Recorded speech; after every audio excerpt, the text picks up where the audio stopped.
आठवां बाब। आई पर कब्जा और उसकी बर्बादी। और खुदावंद ने यशवा से कहा, खौफ ना खा और ना हरासा हो। सब जंगी मर्दों को साथ ले और उठकर आई पर चढ़ाई कर।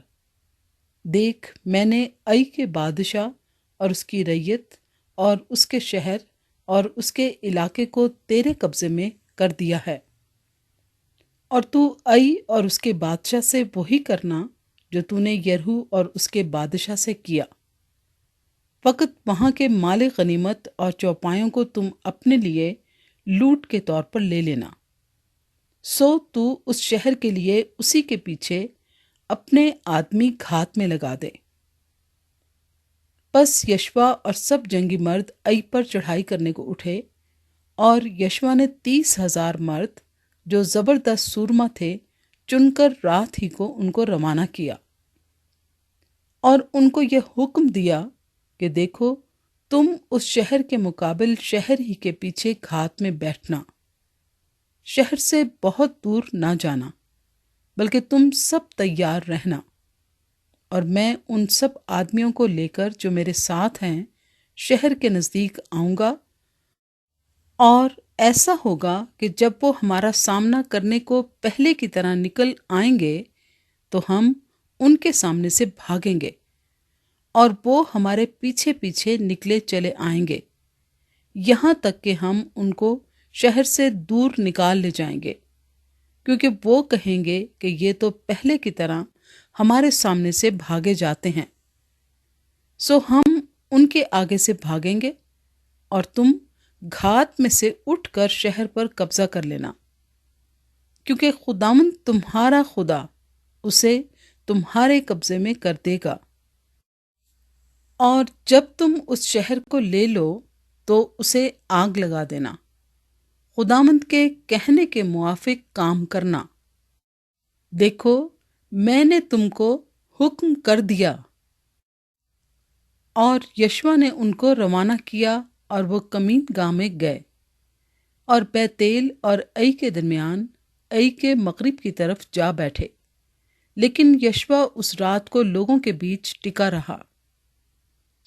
और यशवा ने सुबह सवेरे उठकर लोगों की मौजूदात ली, और वो बनी इस्राएल के बुजुर्गों को साथ लेकर लोगों के आगे आगे आई की तरफ चला।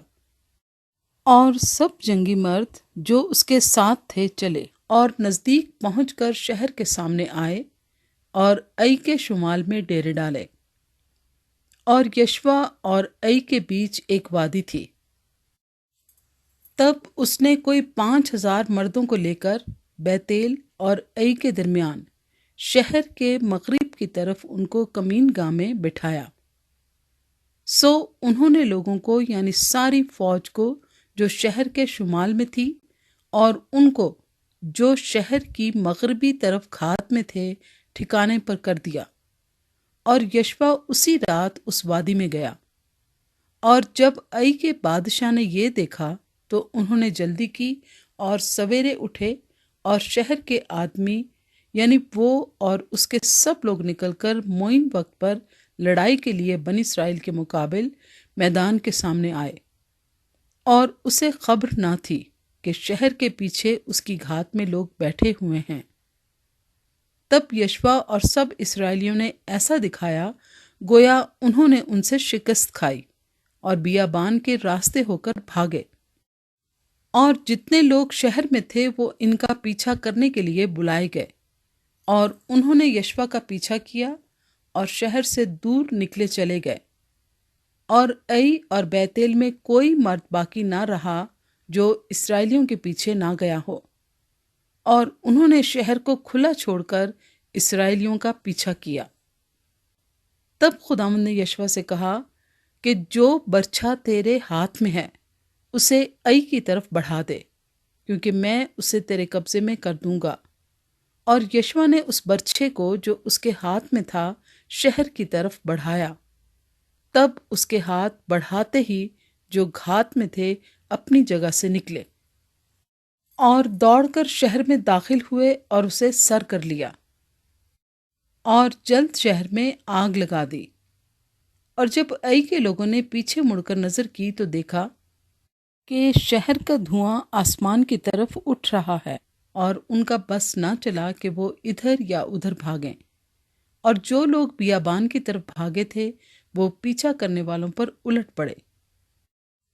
اور جب یشوا اور سب اسرائیلیوں نے دیکھا کہ گھات والوں نے شہر لے لیا اور شہر کا دھواں اٹھ رہا ہے، تو انہوں نے پلٹ کر ائی کے لوگوں کو قتل کیا، اور وہ دوسرے بھی ان کے مقابلے کو شہر سے نکلے۔ سو وہ سب کے سب اسرائیلیوں کے بیچ میں جو کچھ تو ادھر اور کچھ ادھر تھے پڑ گئے، اور انہوں نے ان کو مارا، یہاں تک کہ کسی کو نہ باقی چھوڑا نہ بھاگنے دیا۔ اور وہ ائی کے بادشاہ کو زندہ گرفتار کر کے یشوا کے پاس لائے۔ اور جب اسرائیلی ائی کے سب باشندوں کو میدان میں اس بیابان کے درمیان جہاں انہوں نے ان کا پیچھا کیا تھا قتل کر چکے، اور وہ سب تلوار سے مارے گئے یہاں تک کہ بالکل فنا ہو گئے، تو سب اسرائیلی ائی کو پھرے اور اسے تہتیغ کر دیا۔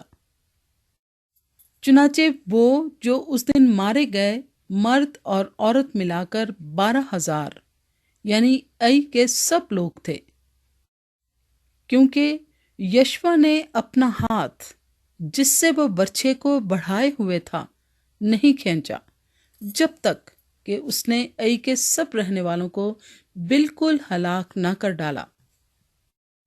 اور اسرائیلیوں نے خداوند کے حکم کے مطابق جو اس نے یشوا کو دیا تھا اپنے لیے فقط شہر کے چوپایوں اور مال غنیمت کو لوٹ میں لیا۔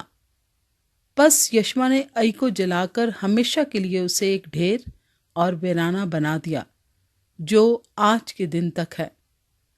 اور اس نے ائی کے بادشاہ کو شام تک درخت پر ٹانگ کر رکھا، اور جو ہی سورج ڈوبنے لگا انہوں نے یشوا کے حکم سے اس کی لاش کو درخت سے اتار کر شہر کے پھاٹک کے سامنے ڈال دیا، اور اس پر پتھروں کا ایک بڑا ڈھیر لگا دیا جو آج کے دن تک ہے۔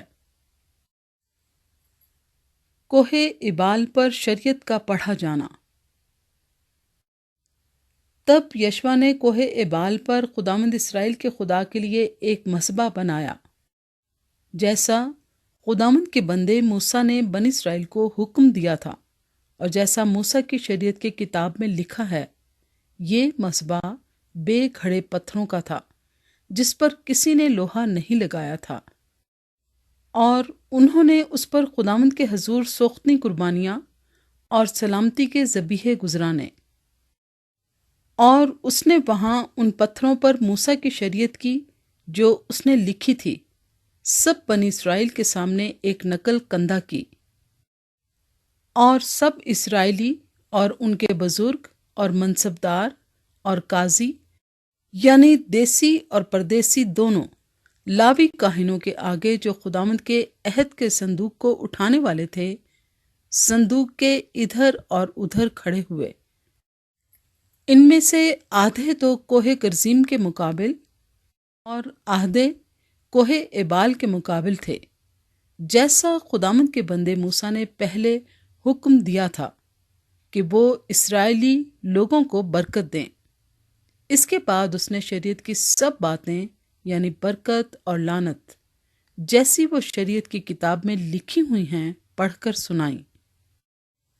چنانچہ جو کچھ موسیٰ نے حکم دیا تھا اس میں سے ایک بات بھی ایسی نہ تھی جسے یشوا نے بنی اسرائیل کی ساری جماعت اور عورتوں اور بال بچوں اور ان مسافروں کے سامنے جو ان کے ساتھ مل کر رہتے تھے نہ پڑھا ہو۔